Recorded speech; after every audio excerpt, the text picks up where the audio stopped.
So many of you are asking me, if you're not counting calories, then how do you know if you've eaten too much? And I think this is a really, really good question. So on this video, I'm going to show you 5 things that would give you an indication like, hey, maybe you need to bring down the quantity of the food you're eating. So thank you for asking the question, and we are going to dive right in so that I can get you the answer. To begin with, if this is news to you that calorie in, calorie out is not the successful path to weight loss, then let me be the first to tell you. So I wrote about it in Fast Like a Girl. It's under the failed 5. It is failed number 1. It's the number 1 myth of dieting that I want to take away from everybody's brain. But then that leaves a lot of us feeling out of control because we're like, well, okay, well, what am I looking for? So when we put a meal together, here's what I want you to think of. I want you to think that what is more important than quantity is the quality of the food. And there are a couple different ways we can look at the quality. The quality can be the macronutrient quality. So it could be that your quality of protein to fat to carbohydrates. It could be the ingredient quality. So are the ingredients natural, or is there a lot of synthetic toxins in there? I think that's a really good thing to ask yourself.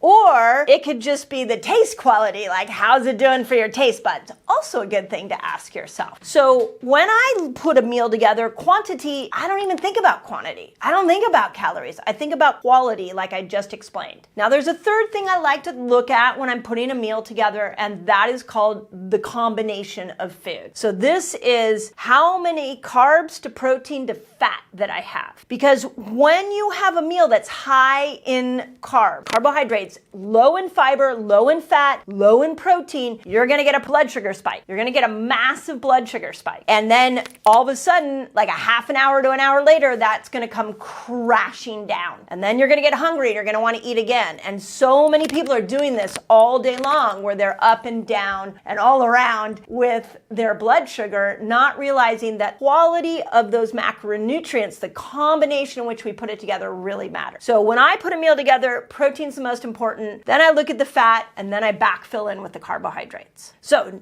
with that in mind, then how do we know if we've eaten too much? So here's number 1. If you are tired after a meal, okay? So this would be immediately following a meal. You check this out. I really want you to think about this. This is such a simple and obvious statement that is not talked about enough. After a meal, you should be energized. If you are not energized, that you either had the quality of that meal down wrong or you had the combination down wrong. But it wasn't the quantity. It could be a little bit, maybe. Actually, I'll put all 3 of those in there. Let's say them all. It's the quality, it's the combination, and it's the quantity. But the quantity is often the last thing that I look at. So if you are tired after you ate, there's 2 possibilities that happened in that meal. One is your blood sugar went so high, and now 2 hours later it's crashing, and so when it crashes, you get tired. So knowing that crash, if it hits a really deep spot, it meant that one of those 3 things was off. So after a meal, you should be energized. You should be able to, your brain clarity should be amazing. You should feel like you're ready to go for the next couple of hours, and maybe even for the rest of the day. So like for me, my biggest meal is often lunch, and then I have a light dinner, primarily because I'm trying to eat within these hours of light. So, but also when I put that meal together, if I'm gonna eat it at lunch, I just ate one just prior to doing all these videos, is that I have to make sure that combination is right. So it's gotta have a lot of protein, it's gotta have a lot of fat, so that I'm not tired and I don't have brain fog after the meal. If I do, like every once in a while, like a big bowl of pasta, and maybe I don't put some protein on it, maybe I just want pasta, and I eat that, there's pretty much going to be a crash where I'm tired afterwards. That would be an example of where I either ate too much or I got that quality or that combination off. Number 2, I kind of already alluded to this, but if you have trouble thinking after a meal, it's because your body is trying to take in all the food that you just gave it, and it's putting all the energy to digestion, and you're losing the energy for your brain clarity. So one way you would know that you ate too much is that you have brain fog. So how many times have we eaten a meal where we are like exhausted afterwards and we can't think? I mean, here in the States, I will say that pretty much happens after every Thanksgiving. So and what do we do at Thanksgiving? We eat everything we want, all our favorite stuff, and often eat too much of it, and sometimes we put the wrong quality and the wrong combination together. If you have brain fog, same thing. All that energy is going towards digestion, and it's not going towards your body being able to perform at its best. Number 3. Now this one's really interesting because this is more where I came at this one is I wanted to look more long term, because I know some of you are like, well, okay, that's great after a meal, but how would I know long term if I am eating too big of a meal? So let's look at your blood sugar number, because it really, if what you're going after is weight loss or to keep your weight in a good spot, your blood sugar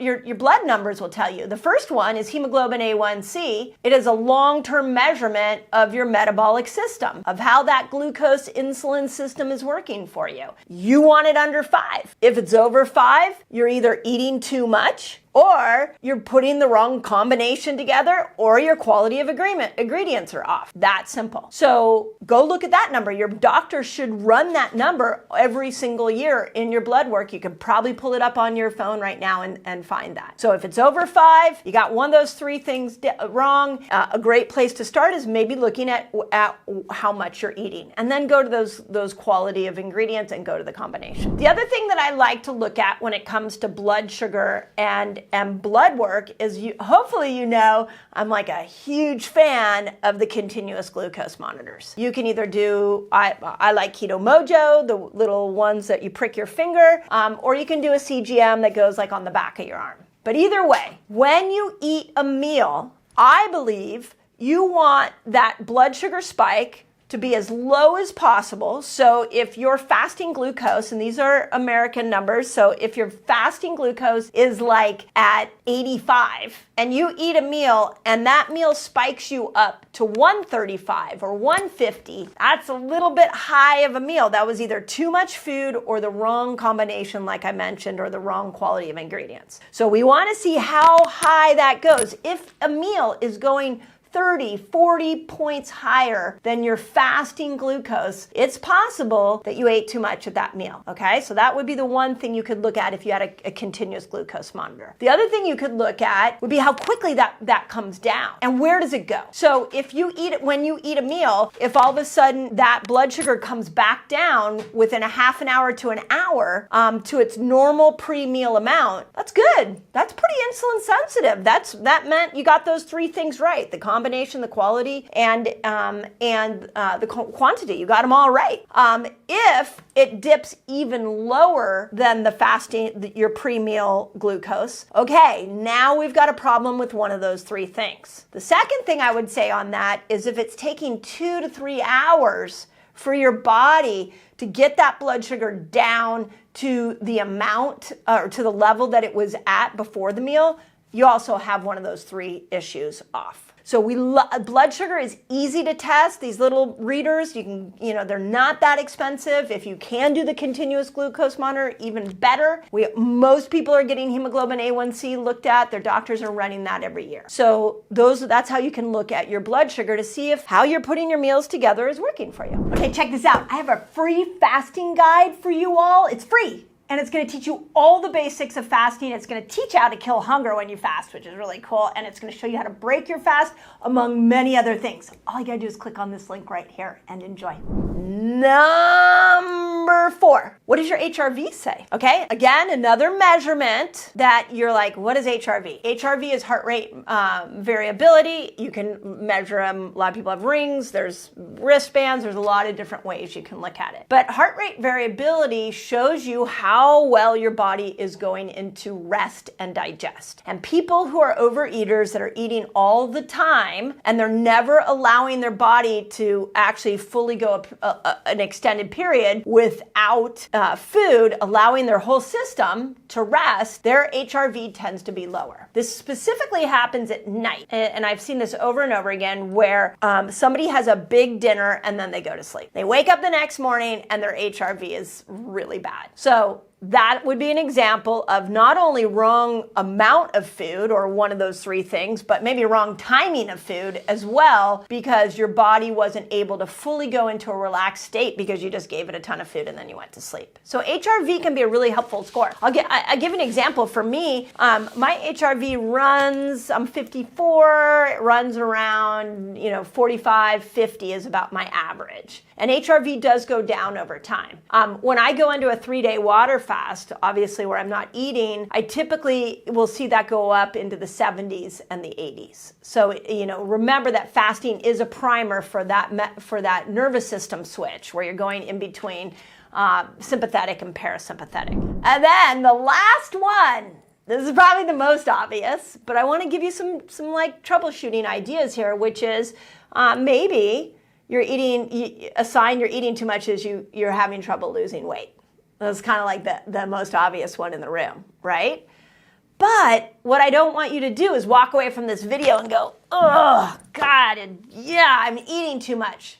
Because what we do is we start to turn on ourselves and then we start to white knuckle our diets and it gets so hard. So if you're struggling to lose weight and you're doing the fasting that I've been teaching here on this channel, you've got a fasting lifestyle that's working for you, and you're working on quality of food, you're working on combination of food, and you're opening up your detox pathways. I've done a ton on troubleshooting weight loss, and you're doing all of that and it's still not getting you to lose weight, then yes, let's bring some of the amount of food down, at least temporarily, so we can get you metabolically primed. So remember, again, quantity of food is not what I'm worried about for you. It is quality and combination of food that is going to make you metabolically unhealthy. But for those of you that need some kind of buffer system, this is what I hope will be helpful for you. Let's make sure you're energized. Let's make sure your mind is working right. Let's make sure your blood sugar's right. Let's make sure your nervous system is adapting.